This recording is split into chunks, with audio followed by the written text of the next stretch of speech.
보다 중요한 게 있습니다. 다섯 번째는 커리큘럼보다 중요한 게 뭐냐. 이거죠. 수업에는 여러분 4단계가 있습니다. 이 4단계. 우리가 교육학의 기본을 개인적으로 본인이 필요해서 공부하시면 참 다행이지만 그렇지 않은 분들에게는요, 한 번도 교육학의 교자도 보지 않고 교수가 돼요. 그리고 그렇게 해서 10년, 20년, 30년을 교수 생활을 하시게끔 되어 있는 게 현재 이제 우리의 구조입니다. 이건 좀 문제죠. 근데 최소한 이거는 알아두셔야 됩니다. 첫 번째는 내가 A라는 과목을 왜 그걸 가르쳐야 되냐, 그리고 아이들은 왜 이걸 배워야 되냐 하는 부분에 대해서 설명을 할 수가 있어야 돼요. 근데 이게 뭐 옛날부터 있던 거니까, 우리 학교에 아주 오래된 과목이니까, 그래서 가르친다면 대단히 잘못된 것이죠. 그래서 뜻밖에도 많은 그 학과의 전공 과목 중에 이렇게 이런 질문에 답할 수 없이 그냥 계속되고 있는 과목들이 많이 있는 거죠. 심지어는 내용마저 그대로다. 근데 여러분이 담당하고 계신 과목을 한번 생각해 보세요. 업데이트 해야 되고 업그레이드 해야 되는 것이죠. 이것이 먼저 결정돼야 되고, 두 번째 단계는 뭐냐? 그러면 이걸 내가 어디까지 가르쳐야 되느냐 이겁니다. 전기공학 개론이라면 전기공학 개론을 어디서 어디까지 가르쳐야 될까? 여기는 학생들하고의 코드 맞추는 게 중요하고 학생들의 수준이라든 특성에 맞는 게 중요합니다.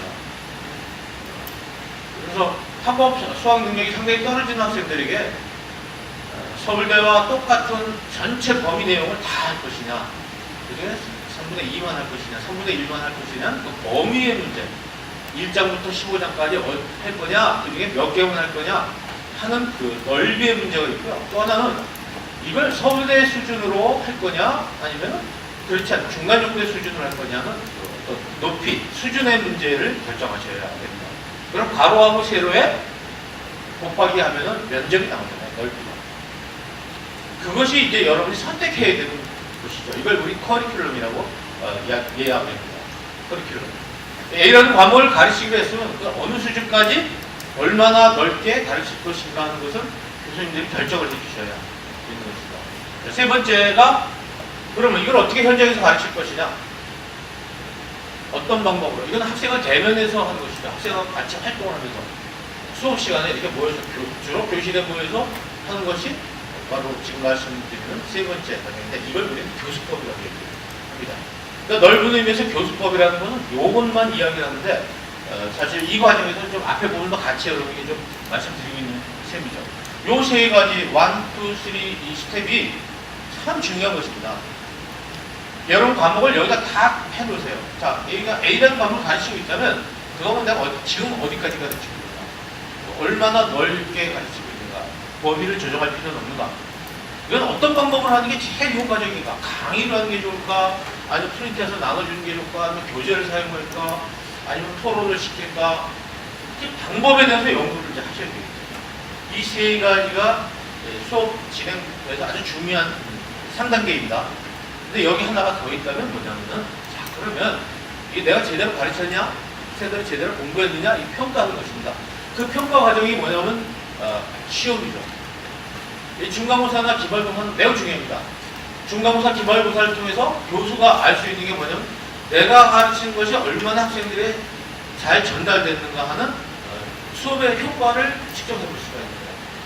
근데 많은 교수님들은 자기들이 공부를 안 했구만 이렇게 얘기하고 지나가는데, 학생들의 성적이 기대한 만큼 나오지 않았다는 얘기는 가르치는 부분에 문제가 있다는 것입니다. 분명히 지금 1, 2, 3 다시 측정해야 되는데, 특히 2와 3 또는 세 번째 단계를 다시 검토해야 돼요. 아, 이거 내가 가르치는 게 학생들이 전달이 안 되는구나. 저는 중간고사에 많은 비중을 두면 안 된다고 생각해요. 근데 중간고사는 그렇게 지금 7주, 8주 하는 게 아니라 4주 정도에 봐야 된다고 생각합니다. 4주의 중간고사 빨리 보고요. 보는 거죠. 탐색전이 끝났으니까 이제 후반전 수업 계획을 다시 짜서 학생들한테 협의해서 후반전 계획을 수정된 걸로 나가야 되지 않느냐, 이렇게 봅니다. 그리고 이제 기말고사도 마찬가지입니다. 참 좋은 것은 중간고사에 나타나는 문제점은 빨리 적용을 해서 피드백을 할 수가 있는데, 기말고사는 시험이 다 끝났잖아요. 뭐 합니까? 이번 학기는 쓸모가 없고 다음 학기 다른 학생들이 들어오는데, 그래서 중간고사는 매우 중요하다는 것이죠.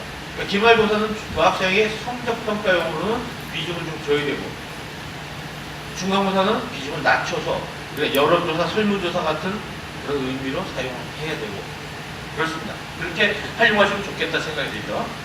이런 교수학습의 과정을 지금 우리는 이제 교수법이라고 얘기하는데, 요것에서 가장 중요한 것이 뭐냐면 지금 여러분하고 저하고 뭘 하고 있는 겁니다. 수업을 하고 있는데 수업이라 하지만 사실상 뭘 하고 있는 거예요? 커뮤니케이션하고.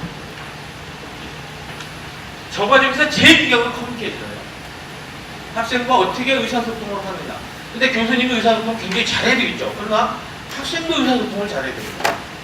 학생도 의사소통을 못하면 이건 계속 메아리가 되고 마는 거죠. 근데 오늘 우리 교실의 현실은 어떠냐면, 뭐 교수님이 잘할 수도 있고, 근데 학생들의 의사소통이 굉장히 떨어지는 거예요.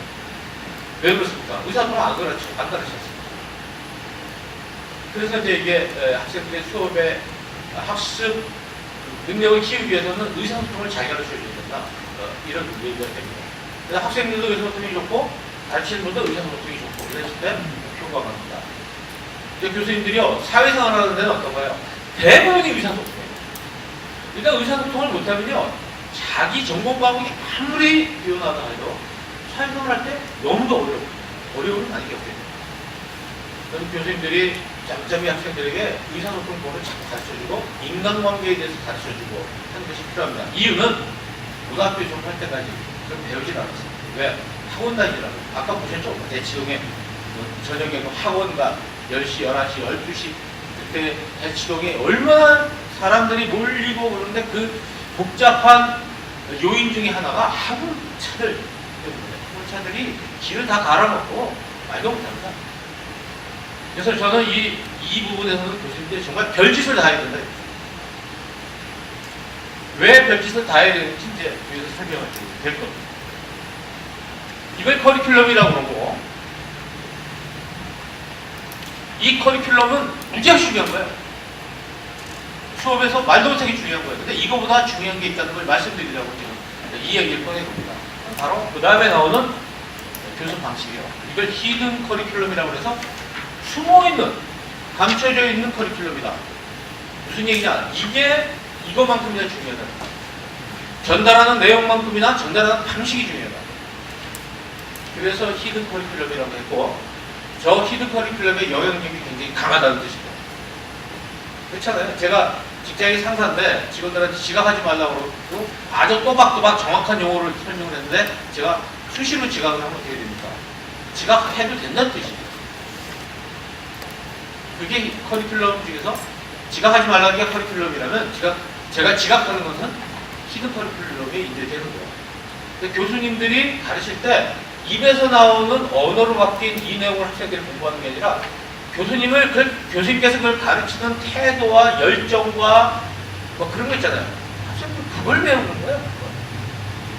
그리고 그 영향력은 오래가죠. 여러분 지금 기억해보세요. 여러분 옛날에 배웠던 교수님, 여러분 가르쳐 주셨던 교수님 중에서 어떤 분이 생각나십니까?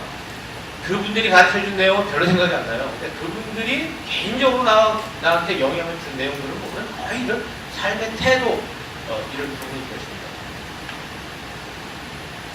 그래서 이 히든 커리큘럼을 잘 이해를 하셔야 되겠죠? 히든 커리큘럼, 학생은 교수가 가르치는 내용보다 교수가 가르치는 방식과 태도를 배운다, 이런 뜻이에요. 그러니까 아까 우리 교육이라는 것은 어디서 이루어지는 것이냐면은 커리큘럼을 통해서 수업 시간에 이루어진다기보다는 그 커리큘럼을 진행하는 교수님의 교수 방식에서 이루어지는 경우가 굉장히 많습니다. 한 예로 이제 여러분께 권하고 싶은 게, 여러분 수업 시간에 적어도 10분 전에 가 계셔야 돼요. 교실에. 땡! 할 때 탁 들어오는 그 멋있는 표정. 그 전통적인 방법.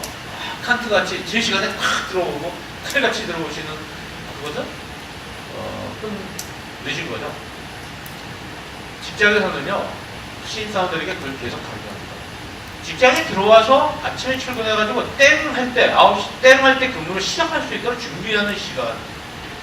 그거 없이 9시 땡 들어오는 것은 지각이 되는 거죠. 근데 수업 시간에 땡 할 때 들어오는 학생은 지각입니다. 그렇잖아요? 왜? 9시부터 수업 시작입니다. 학생들에게 땡 할 때 들어온 거 가르치면 안 되고, 땡 하기 전에 들어와서 준비하는. 물론 당일실이 멀어서 그런 경우도 있습니다만 전 첫 시간을 좋아해요. 그래서 얘기할 겁니다. 그 아침에 버스 또 이런 대중교통수단의 어떤 바쁘게 돌아가는 그런 상황을 다 예상해서 저는 몇 분 전에 와서 교실에 앉아있고 그걸 제가 강요하기 위해서 저는 매주 학교에 뭐 1시간보다 훨씬 전에 도착해 있어요. 한 번이라도 지각하면 제가 이 말을 할 수 없어요. 저는 적어도 10분, 15분 전에 교실에 가서 학생들 기다립니다. 들어온 학생들. 그리고 인사하고 컴퓨터 세팅도 해놓고 그들에게 제가 가르쳐 주는 건 제 입에서 나온 컨텐츠보다도 내가 맡은 일에 이렇게 최선을 다한다는 걸 가르쳐 주고 싶어요. 이렇게 해야 된다. 그리고 또 하나는 뭐냐면은 내가 이렇게 일찍 오는 원인 중에 하나는 여러분들이 나한테 굉장히 소중한 사람들이기 때문에 대접을 해주느라고 대우를 하느라고 일찍 온다는 얘기를 자꾸 해요. 그래서 본인들이 굉장히 소중한 존재라는 것 사실을 가르쳐 주는 거죠. 인식하게 해주는 거죠. 자, 수업 시간에 적어도 5분 전, 10분 전에 앞으로 들어가실 때 손 들어보세요. 손 들어보세요. 이거 굉장히 중요한 거예요. 손을 든다, 안 든다는 거죠. 네. 내리세요. 네. 두 분 안 드셨어요. 두 분은 20분 전에 가서 기다리시겠다는 얘기예요. 그렇게 이해를 하겠습니다. 이거 아무것도 아니지만 여러분, 무지하게 중요한 교육의 효과를 만들어내는 것이다 생각을 하시고